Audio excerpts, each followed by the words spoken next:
ئەمە بازاڕ و دوکان و مارکێتەکانی شاری سلێمانین کە دەبینین سەرجەمیان داخراون و پیادەڕەوێکیش نابینرێت هات و چۆ بکات.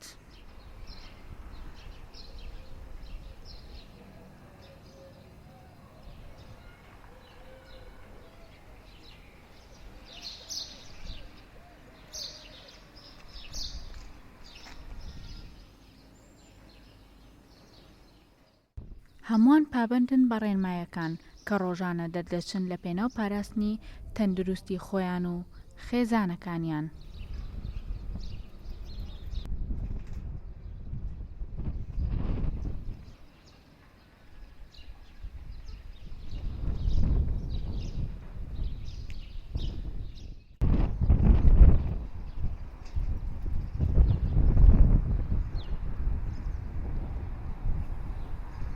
هێژین لەتیف، گەلی کوردستان، سلێمانی.